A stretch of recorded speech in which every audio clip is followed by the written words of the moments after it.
Hello.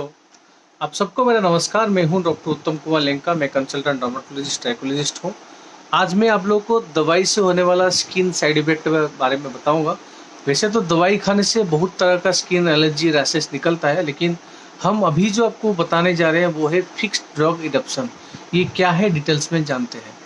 कुछ दवाई खाने के तुरंत बाद आपके स्किन में काले काले कॉइन शेप का पैचेस हो सकता है। इसको बोलते हैं फिक्स्ड ड्रग इडप्शन।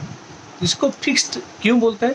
क्योंकि एक पर्टिकुलर दवाई से आपको साइड इफेक्ट होता है, सारे दवाई से नहीं होता है। और जो जब आप वही पर्टिकुलर दवाई खाते हैं और सेम जगह में आपका वही सेम साइड इफेक्ट होता है। कभी कभी वो जगह में होता है, बाद में अगर सेम दवाई खाते हैं तो दूसरे जगह में भी नया करके होता है, लेकिन जो पहली बार जो जगह में हुआ होगा ये साइड इफेक्ट, वही जगह में बार बार होता है। तो पेशेंट हमारे पास आके कंप्लेन करता है कि हमको यही काला दाग, ये स्किन में यही रास बार बार एक ही जगह में हो रहा है। उसको समझ में नहीं एक्चुअली आता है कि क्यों हो रहा है। तो ये दवाई का ही साइड इफेक्ट होता है। ये कहाँ होता है? ये बॉडी में कहीं पे भी हो सकता है, लेकिन ज़्यादातर केसेस में आपका लिप्स में पाया जाता है और जेनिटल यानी प्राइवेट पार्ट में पाया जाता है। तो प्राइवेट पार्ट में जब होता है और कभी कभी मुंह में होता है तो ये इरोजन होता है, यानी इस जगह में घाव होने लगता है। तो ये कितना टाइम के बाद शुरू होता है? दवाई खाने के कितने टाइम के बाद आपको देखने को मिलेगा? दवाई खाने के 30 मिनट्स यानी आधा घंटे से 8 घंटे के अंदर अंदर ये प्रॉब्लम होता है। एवरेज दिखा गया है कि मैक्सिमम लोग में 2 घंटे के अंदर ये साइड इफेक्ट मिला है। और कितना काला प्याज होता है? मैक्सिमम केसेस में एक ही रहता है, एक काला प्याज रहता है, नहीं तो 6 से कम रहता है। कभी कभी ये जनरलाइज भी हो सकता है, यानी पूरा बॉडी में भी हो सकता है। तो दिखता कैसा है? एक टारगेट लीजन जैसा दिखता है। टारगेट लीजन देखे हैं? जब खेलने जाते हैं कहीं भी तीर मारते हैं कि आपको गोली टारगेट करना पड़ता है, जैसे सर्कल रहता है, टारगेट शेप रहता है। तो वैसे टारगेट शेप काला स्पॉट होता है, जिसमें पूरा राउटर रिंग जो होता है रेड कलर का होता है, बीच में थोड़ा काला स्पॉट का होता है, और एकदम सेंटर में एक फेसिकल छोटा सा फोस्का रहता है, नहीं तो वहाँ पे बीच वाला घाव रहता है। तो ये होता है टारगेट लीजन। ऐसे अगर कोई किसी का स्किन का रैश होता है तो समझ लीजिए ये कोई दवाई से साइड इफेक्ट होता है। तो ये कौन सा दवाई में होता है? नॉर्मली कोई भी दवाई से आपका साइड इफेक्ट हो सकता है, लेकिन मैक्सिमम केसेस में ये देखा गया है एनएसआइड्स यानी non steroidal anti inflammatory medicine, जो पेन किलर के नाम से आप जानते हैं, पेन किलर खाने के बाद ये साइड इफेक्ट ज़्यादातर देखने को मिलता है। जैसे कि आपका नेप्रोक्सेन हुआ, ब्रुफेन हुआ, मेफेनामिक एसिड हुआ, ये सब खाने के बाद होता है। और होता है कुछ सल्फर ड्रग के नाम आप सुने होंगे, जैसे कि आपको क्लोट्रिमोक्साजिल हुआ, ट्राइमेथोप्रिम हुआ, ये सब खाने के बाद भी आपका ये साइड इफेक्ट होता है। और ये पेन किलर खाने के बाद लिप में ज़्यादा पाया जाता है, और ये सल्फर ड्रग खाने के बाद आपका जेनेटल यानी प्राइवेट पार्ट में ज़्यादा घाव होता है।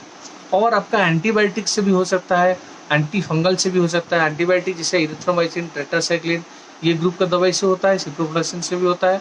एंटी फंगल फ्लूकोनाजल से भी आपको खाने से ये प्रॉब्लम हो सकता है। तो इसका ये मतलब नहीं है कि आपको ये दवाई सब कुछ दवाई एक बार में अवॉइड करना है।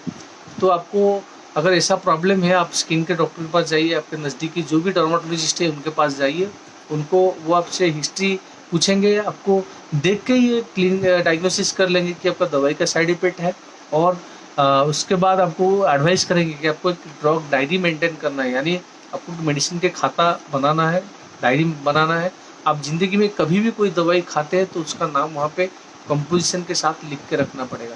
तो नेक्स्ट टाइम आप खुद भी समझ सकते हैं कि ये कौन सा दवाई खाने के बाद आपको साइड इफेक्ट हो रहा है।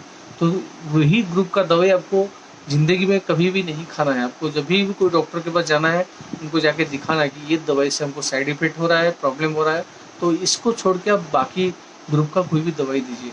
कभी कभी अगर कन्फ्यूजन होता है, क्योंकि ये हमेशा ये क्लासिकल टाइप का रैशेस नहीं होता है। कभी कभी आपका एक्जिमेटस यानी एक्जिमा जैसा रैश हो सकता है। कभी कभी आपका आर्टिकरियल यानी आपका जो पित्ती होता है, हाइप्स होता है, वैसा वाला भी साइड इफेक्ट हो सकता है। तो वैसे केसेस में आपको डाउट होता है डॉक्टर को, अगर ऐसा डाउट होता है डॉक्टर को, तो एक प्रोवोकेशन टेस्ट होता है, यानी जो दवाई से वो सस्पेक्ट करता है कि आपको साइड इफेक्ट है, वही सेम दवाई का 1/10 डोज यानी एकदम हल्का सा डोज लेके आपको दोबारा देता है। तो देखता है कि सेम साइड इफेक्ट आपका होता है कि नहीं। तो इससे पता चलता है ड्रग चैलेंज टेस्ट से कि कौन सा दवाई से आपका साइड इफेक्ट है। और आपका डायग्नोसिस हमने बोल दिया क्लिनिकल और ये टेस्ट के साथ। ट्रीटमेंट में क्या करना है, कितना सीवियर है वो देखना पड़ता है। अगर 1-2 ही है तो आपका टॉपिकल स्टेरॉइड क्रीम जो आता है वो लगा के ठीक हो जाता है। और ये इसका जो दाग रहता है इसको बोलते हैं पोस्ट इन्फ्लामेटरी हाइपर पिगमेंटेशन, यानी बहुत डीप रहता है ये दाग। और ये दाग जाने में टाइम लगता है, पेशेंट बहुत टाइम परेशान हो जाते हैं, लेकिन परेशान होने से कोई फ़ायदा नहीं होगा। आपको वेट करना पड़ेगा और ये ट्रीटमेंट के साथ धीरे-धीरे जाएगा, नहीं तो बिना ट्रीटमेंट के बहुत दिन लगता है, 1 साल, 1.5 साल लग सकता है।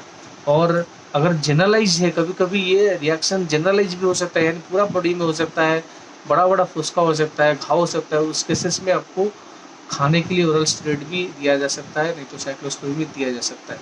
तो ये डिपेंड करता है कितना एक्सटेंसिव, कितना सीवियर है आपका जो ट्रीटिंग डर्मेटोलॉजिस्ट होगा जिसके पास आप गए होंगे, वो डिसाइड करेंगे कितना क्या दवाई देना है, कैसे ट्रीटमेंट करना है।